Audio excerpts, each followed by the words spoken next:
Hey guys, Stealth here. Welcome to the War Room.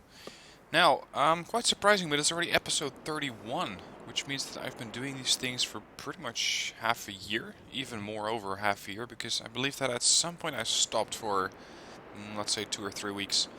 But seriously, already 31 episodes, so this is probably so far the longest series I've done, I think. Anyway, how are you all enjoying the Dutch DLC for Wargame Red Dragon? What do you think of it? I gotta say, for me it came completely out of the blue, as Eugen did not give me any kind of advance notice or review key or whatever.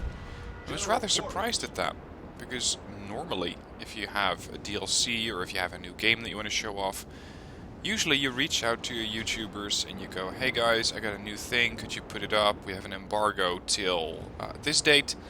Once the date has passed, please put up your videos, please put up your review keys, and have a good time showing off the new stuff that we're gonna give, or that we're gonna show off to our gamers.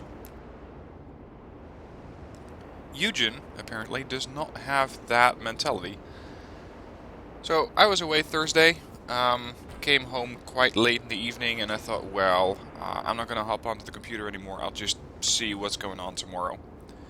But I started getting all of these comments, all of these messages going, hey Stealth, what about the Dutch DLC? Is there any video coming out? I was like, what? It's not even out yet, guys, so just hold your horses. Once it's out, I'll make a video. I thought you guys were talking about the notification that we saw on the Active Aggression website. But no. Apparently, the Dutch DLC had launched without so much as a whisper from Eugen, or at least not so much as a whisper to me, which I think is a bit of a missed opportunity. I mean, all of a sudden, it was just there, and I think that Eugen could have hyped up the DLC even more if they'd gotten their YouTubers involved. Anyway, I think that the Dutch are a pretty damn good nation in Wargame. I mean, in real life there are questions there. Yes, I'm not 100% patriotic, in the sense that, of course, I do know what is wrong with the country. No country's perfect, and the Netherlands certainly isn't. Anyway, as for the deck, as for the units, I really like the units that you get. They are really quite interesting. They allow you to do a lot of flexibility, and they even get a few specializations, although someone was already complaining that there is no Dutch aerial deck, or no Dutch airborne deck.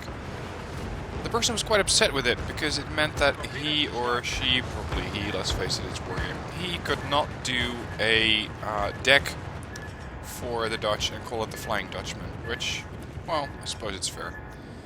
Anyway, other than that, I think that the Dutch have some really powerful units. I mean, the Leopard 2A4 with the Dutch, let's say the Dutch type of Leopard 2A4. That little bit more, damn, this is gonna hurt. Oh, that was close. The Dutch Leopard 2A4 has some really interesting armament. It's slightly more powerful than the armament that you get from the German 2A4, in the sense that you get a bit more firepower, and that little bit more armor penetration can really help out. Now, units that I have not really been able to test out to their full potential would be that new tactical missile, the Lance. I'm not sure how good of a unit it really is. If you have any experience with it being shot at you, or you firing stuff to get good kills, let me know, because I'm interested to see what kind of results you get with that thing. As the only experience I've had with it was that it's really good at stunning stuff, but considering I was running it into a conquest game, I couldn't exactly see what kind of kills I was getting with it. So, let me know what your thoughts are on that. As for the infantry, I think that the infantry is really, really very good. Oh crap, island. The infantry is really very good. I know that most people cannot exactly pronounce the Dutch units, and don't worry about that. We all have that issue with most of the other nations. And you may have seen the comment that I put up last week when someone said, "Hey, Stealth, you still cannot pronounce Fuchs." No, I'm not German. I do what I can. If you don't like it, tough. If you think you can do better, sure, show me. Record your pronunciation of all the Dutch units, and I'll air it on the War Room, and we'll be done with this whole "you cannot pronounce the German stuff" discussion once and for all. Yeah, the guy backed off back then. Anyway, what else have we been doing? Well, the stream, of course. The stream was challenged a little bit by my router, unfortunately, because I'm not sure why exactly, but for some reason the router kept resetting every hour on the dot, and that's why the stream was constantly getting interrupted. Now, I really hated that happened, and afterwards I had a look at what exactly was causing it. Turns out the DHCP system, for those of you tech-savvy guys, the DHCP was giving me a new IP address every hour. And of course, with a new IP address being assigned, I was temporarily kicked off of the internet, and that caused the entire stream to collapse. Pretty much every hour.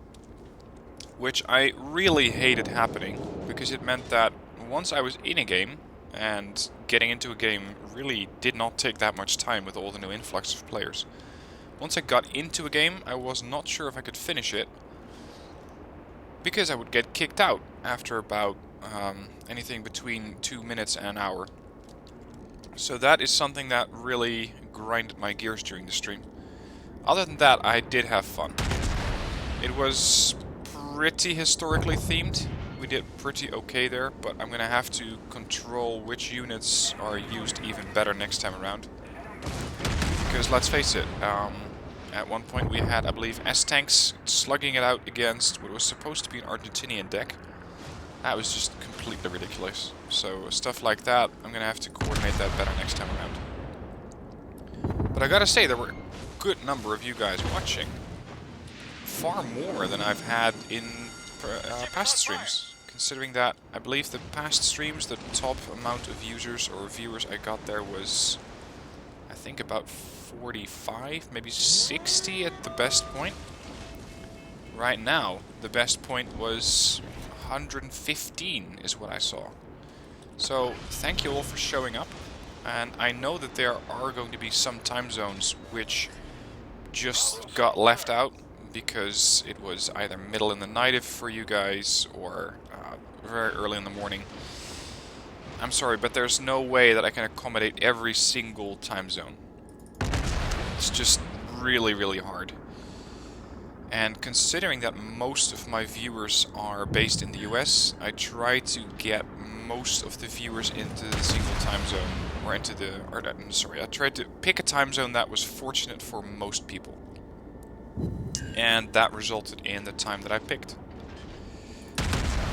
If you weren't able to watch the stream of course is available on my channel. It's split up into 4 parts. Well, wonder why? Because of course my internet decided to cut out every hour. And that means that it, according to Twitch, also turned into 4 different streams. It's not ideal, but so be it. Anyway, enough for Wargame for now. I went to see one of the new movies that's out, I believe last week. It's called Eye in the Sky. I'm not sure if you've heard of it yet, but I cannot recommend it enough.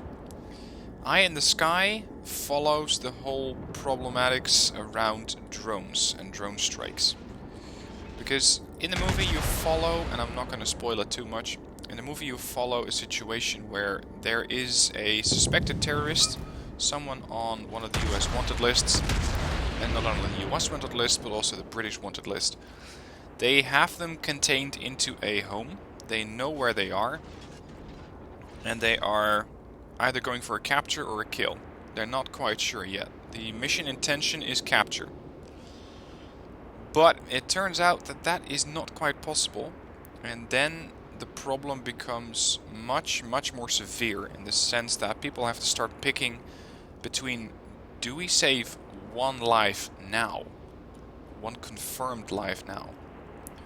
Or are we going to go for saving 80 potential lives and hope for the best. And this is a really, really difficult question, because of course you cannot exactly predict what's going to happen in the future. You can make an estimate, and if you can terminate some people who you know are not going to do good things for the world, then you could say, well, by all means, go for it. But you never can really be sure what is going to happen.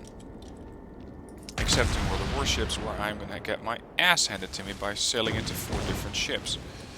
But in the real world, it's going to be very hard. Because let's see. Situation. I need you guys to answer this in the comments. Situation. You have a person that you predict according to stats and logistics, or according to stats and statistics, that is probably going to do bad things for the world. If that happens, and mind you, this person has had, let's say, a history of violence, do you take him or her out right now with a potential casualty, so collateral damage, an innocent bystander gets killed off as well? Or do you wait for a better opportunity to strike? Do you wait for an opportunity where there might not be collateral? Or, this is pretty much the thing that's going on in the movie, you know that an attack is imminent, and you can not predict how many casualties there will be, but you can predict that there will be casualties. And what do you do in a situation like that? What do you go for? What is your plan? I think that's really, really damn complicated. And that's something that the movie shows. There are no right choices. There are no right options. And nobody is going to want to make that decision. Absolutely nobody is going to want to make the decision of, do we go for one confirmed collateral right now, or multiple? Or do we wait, let these people play out their plan, and get, for example, 80 to 100 collateral? And if you look at it very black and white, you could say, well, that's easy. We're just going to go for the least amount of collateral, which means we take the one confirmed right now. And that way we save about 80 people later. But you're not 100% that the second thing is going to happen. That, let's say, the 80 persons are going to get killed off later. It's pretty likely, but it's not 100%. So what do? Do you kill off the confirmed innocent bystander as collateral, as well as going for the main target? Or do you go for, let's see what happens? And who knows, maybe they blow up another mall, maybe they blow up another soccer stadium. What do you do? And that is exactly the premise of the movie Eye in the Sky. If you haven't been, I would definitely recommend it, because it is really, really interesting. And the way that the movie is recorded, the way that it's shown on screen, is just very, very good. I had no idea that just watching through a drone camera, and don't worry, you're not gonna be watching through a drone camera the entire movie, but just watching through a camera for a good part of the movie could be so exciting. And I gotta say, my respect to the drone pilots that are out there, because you guys have some pretty impossible decisions to make, or you may witness some incredibly horrific things. And this, of course, goes to all soldiers, but after seeing these guys, you could say that, well, drone pilots are never in harm's way, because they are safely in their little cubicle in, let's say, Nevada, where I believe a good part of the drone program is located, at least the remote control pods. You could say they're never in harm's way. Maybe. But that does not mean they don't get to see horrific things done either to buddies, so friendlies, or foes. And, of course, respect to all military. But again, after seeing this movie, I only just realized how severe or how sincere the situation can be for them as well. Anyway, next topic that I wanted to do. I've been reading a new book, and I think you guys might like it as well. It's called Left of Bang. Now, imagine a timeline where you have, right down the middle of the timeline, you have something that blows up. The Bang. The left side of Bang means that you're gonna try and get the left of the explosion, or the left of the event that's gonna go. And this is exactly what the book is about. It's about marine profiling, and this is profiling for marines which are going into hot zones. And the profiling is geared towards recognizing and preventing stuff from happening. Now, for example, one of the things that was mentioned in the book is that at some point a patrol, I believe in Iraq, spotted a... God, what was it again? I think it was a car. They spotted a car with a couple of kids in it. And the weird part is that it was in the morning, but of course Baghdad, so it was very, very hot already. And these kids had no windows open. There were no people crossing the street. There were no people nearby. And people were going, this isn't right. So one of the guys, one of the, I believe one of the sergeants or one of the privates from the patrol said, "Can I go check it out?" And his sergeant counterintuitively said, "Absolutely not. Absolutely not." He ordered the squad to retreat, and a few seconds later, the whole vehicle blew up. Reason? The whole thing was an IED. And that is something that is mostly geared towards intuition and predicting what's going to happen. That is left side of Bang. You want to try and prevent the incident that will occur. That's something I'm reading up on now, and of course it's right up my alley. It has quite a bit of body language as part of it, because body language plays a pretty important part in predicting what's going to happen. As you guys have already pointed out, I should reach out to law enforcement agencies and try and help them out with this. I haven't done that yet, mostly because I don't really know how to approach that area yet. But I'll be definitely looking into it, and I wouldn't be surprised if they already had their own experts for that. Anyway, left side of Bang, written by a couple of Marines which are running the Marine, what was it again? The Marine Combat Hunter program, I think is what they called it. So, how can you predict what's going to happen? How can you see what might happen? It's of course on Amazon, if you are using Amazon Kindle, if you want to get the real book. But you also have the potential, or the possibility to download it on Google Play Books. That's how I got it. That was only €6 for me, so that's maybe $9. Really, really recommended book. Now, back to Wargame for a little bit, because, of course, with the sale going on, there have been quite a few new players joining our ranks. And a lot of these players are not having too much of a good time, because they simply don't know how to play. And come on, can you blame them? Wargame is such an incredibly complex game. And I believe, as someone put it on Reddit, the learning curve feels like running into a brick wall. And then another new guy said, well, that's not entirely accurate. It feels like running into a brick wall with a motorcycle going about 60 miles per hour, so 100 kph, where you don't have a helmet and the wall is spiked with, or the wall has spikes on it. It's not entirely inaccurate, because, come on, Wargame is a very, very complicated game. And this is why I want to start organizing what I'm going to call rookie nights on my TeamSpeak, to help out specifically the new guys.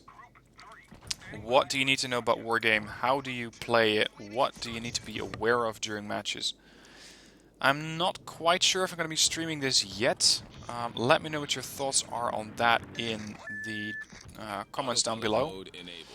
Because it might be interested in streaming it, but it's mostly going to be smaller sections of players going off. Let's say 2x2 or 3x3. Where you're going to be linked up with one of the guys from my TeamSpeak. Provided they want to help, of course, but considering that we all started out somewhere, I don't think that that's going to be too much of an issue. And just help each other learn the game. Because the more we can help each other learn the game, the more people are going to continue to play Wargame. The more people play Wargame, the longer the game will keep going. Of course, there's still the hardcore, let's say, supporting community that we have right now. But it's just not that many people. And I think we can do a great lot better than what we have right now. But more on that later on. Let me know what you would look like out of Rookie Night, what kind of experience you're looking for, and what kind of, let's say, setup would help you best. I personally think that the best setup would be, let's say, going into a game 2v2, where you have two newer players, two experienced players, and the experienced players just don't field any units. Because that way they can observe what you're fielding, they can observe what you're doing, without really having the risk, or without having to directly interfere in the conflict. That's something that I cooked up. Maybe you have a better idea. You probably do. So let me know what that is in the comments down below. And as for the date, I don't really have a date yet. It might be Friday, because I'm going to be pretty busy Saturday. But it might be Friday. And of course, more info on that as the week progresses. Now, as the week progresses, is a pretty nice bridge to what's going to happen this week. Mostly, it's going to be Stellaris, as usual, about an episode per day. I decided to take a bit of a break yesterday after doing that very long stream. So that's why there was no Stellaris up Sunday. But for the next days, Stellaris, World of Warships. I got a very interesting replay coming up for you on World of Warships. Wargame, of course. There are some new Wargame gameplays that have been sent in. A couple of replays that I need to start covering, because, let's face it, I haven't covered your guys' replays in a long time. And then Friday, maybe it's going to be Rookie Night, so we'll see about the whole setup there. And that is pretty much what I have for you in this week's War Room. I think we covered everything that we needed to cover. Definitely go out and see Eye in the Sky. Consider getting the Dutch DLC if you haven't already, because I think it's really nice. And I think that Eugen is okay in asking money for it, because let's face it, they are still supporting the game after all this time, and you could say, well, yeah, it's their duty because they are the original creator of the game. Yeah, but how many games or how many studios do that nowadays? How many studios honestly keep supporting their games after all this time? Let's be honest, it's not that many. Not that many devs continue to support their games as long as they do.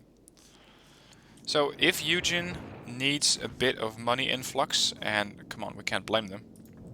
If they need a bit of a money influx to help them keep support for the game going, and to keep giving us new, or well, not giving per se, but you know, keep providing us with new DLCs, especially the nation decks, then why not?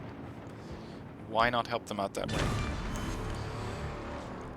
Anyway, if you have any questions for me for next week, let me know in the comments down below. Also, let me know in the comments what kind of setup you would think is interesting or best for Rookie Night. And Friday, it might be around, let's say, I'm going to start timely, that would be 6 p.m. for me. So maybe I'm going to be able to, not surface, but what do you call it? A service, there we go. Maybe I'm going to be able to service the Asian community as well.